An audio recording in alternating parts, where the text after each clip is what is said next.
Welcome to How Preschool Teachers Do It. This is Allison Kentos. I am an early childhood educator. And this is Cindy Tarabush. I am an early childhood consultant. This podcast is for parents and early childhood professionals. Let our experience and research-based knowledge become your guide. Welcome back to another myth-busting episode of the podcast. Allison and I love myth-busting, don't we, Allison? Yeah, we're good myth-busters. We are. We are. And there's a lot of myth. We could go on for a while. Yeah. But I think one of the myths that we need to really address is what is kindergarten readiness. There's a lot of myth about that. Yeah, there is. There are so many people who still think that kindergarten readiness means my child has memorized a whole bunch of stuff. Yeah, and it's, to me, the opposite of that. To me, your child is ready when they are socially and emotionally ready for kindergarten. And they have to have some kind of foundation of loving learning and Yes. understanding what learning is. Yeah. You know, we said in the last episode that inquiry-based or project-based learning helps to teach children how to be learners, not memorizing things and not gluing the identical penguins together all day long. That's not what teaches children how to be learners or how to embrace learning.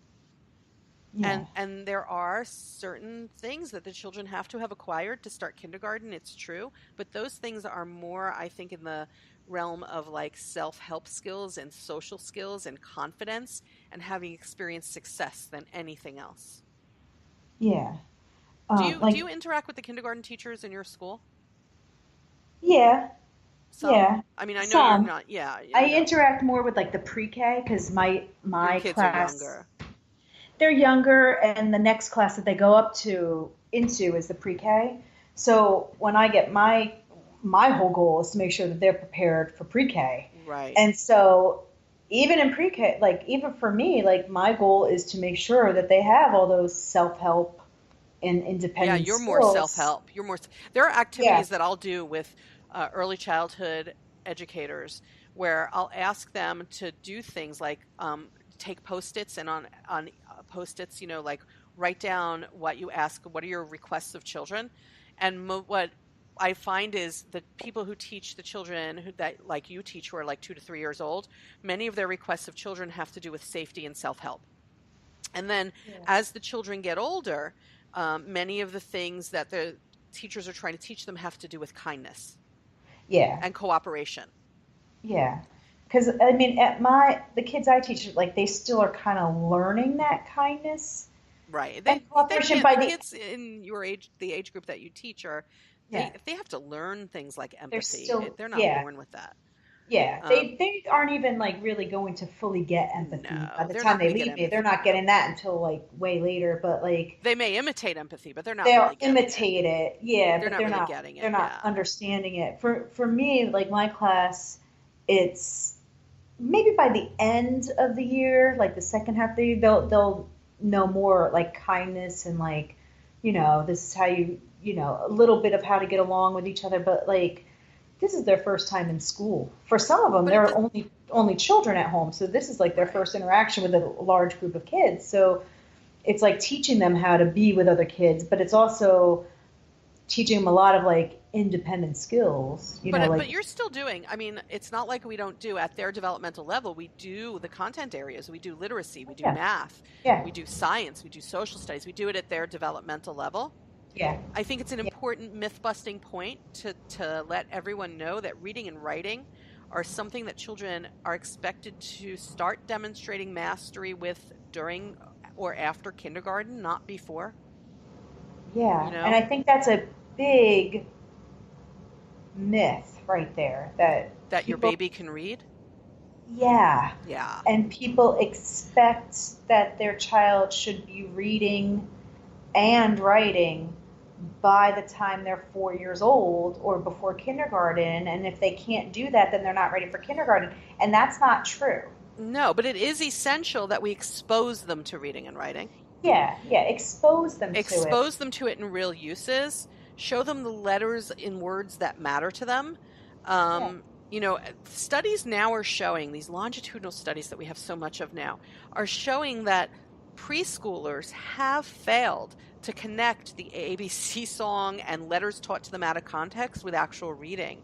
And that's why in kindergarten and first grade, teachers need to go over things that were shown to them in the preschool years in regard to connecting letter sounds to read, because they didn't connect the two. When you sit a child down and go, this is the letter B, Yeah. trace the letter B, B sounds like B, Yeah. they're not actually connecting that to literacy skills on a higher level.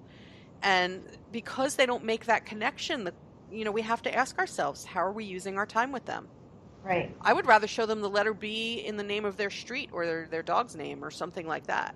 Yeah. Because, and it's a myth that they will have mastered that by the time they in pre-K. Some of them will. Some of them are ahead of that bell curve. Some of them will.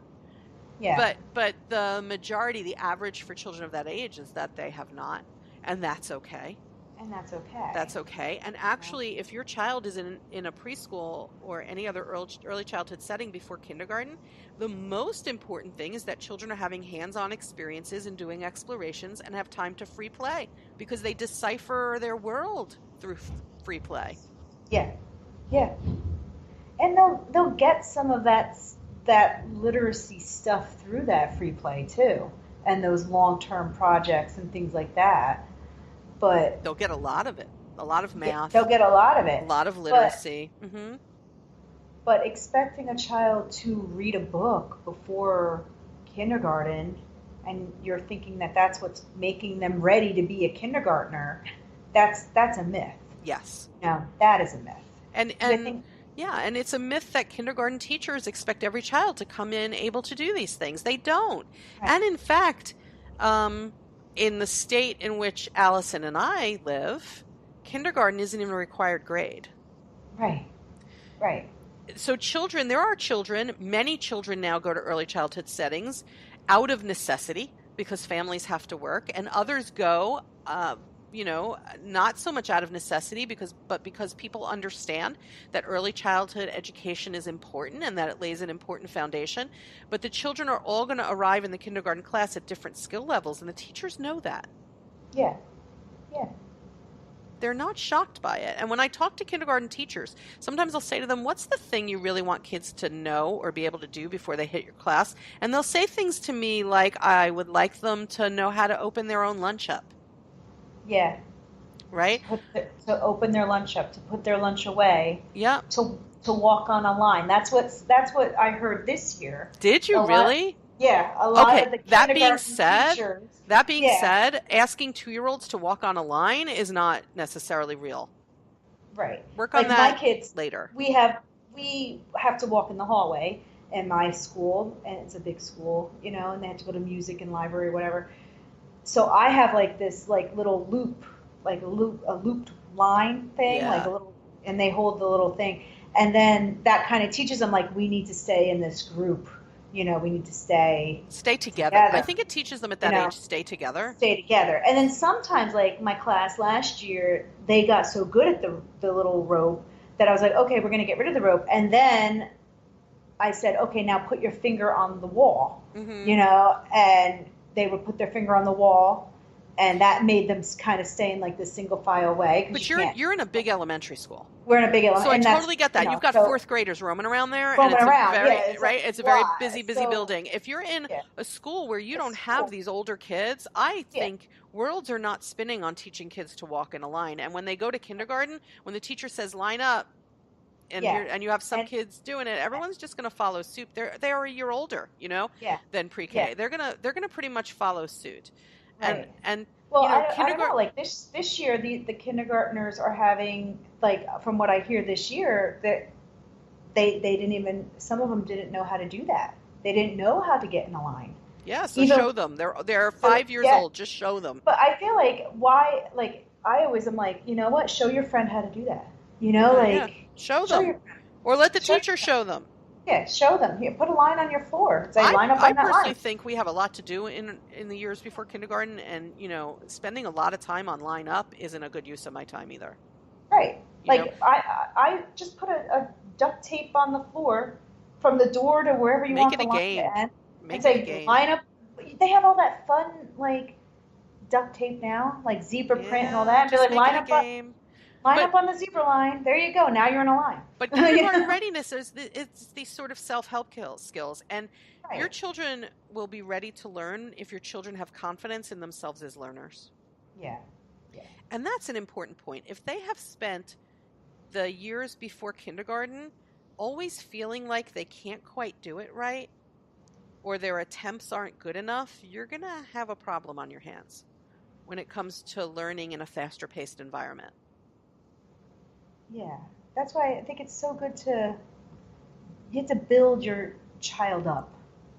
Yes, and that's what the early childhood years should be about. We're gonna build up your confidence, and we're gonna teach you some socialization skills, and we're gonna infuse as much literacy and math as you can take in.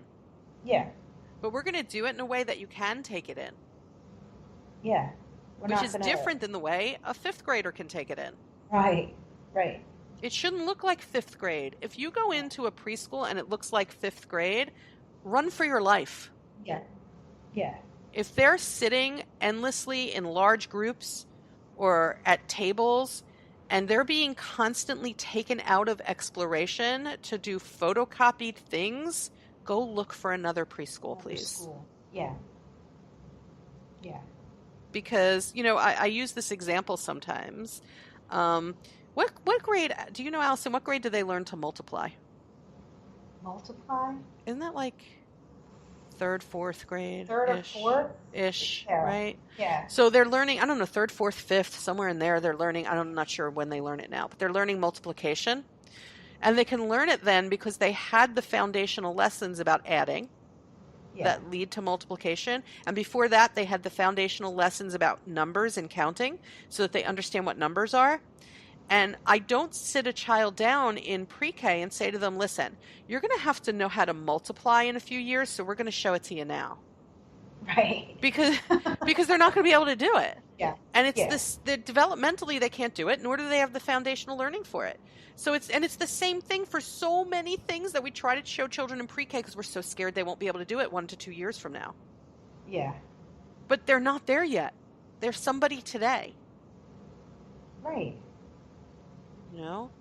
Okay, we're going to sum up the myth busting. Okay, bust this myth. Kindergarten readiness is only about academic achievement. Myth.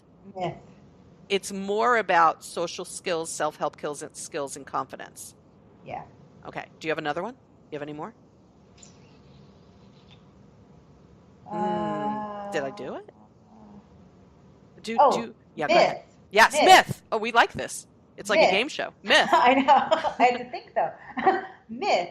Your child should not necessarily be reading by kindergarten. No, myth. That's a myth. Myth. Your child should enjoy the written word, though. Yes. Okay. That was some good myth busting right there. Yeah. Okay. For more information, you can check out my blog. Even you can get to it through my website, helping kids. I don't know. I can't even say it now. I'm so into it. Helpingkidsachieve.com. And for particular myth busting having to do with the work that Allison does, you can contact her. Oh, AllisonJoy79@gmail.com. Look, I startled you there. You did, yeah. Okay, right?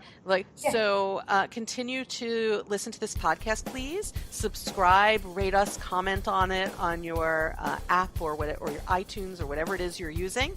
And we hope you will tune in again to the next episode.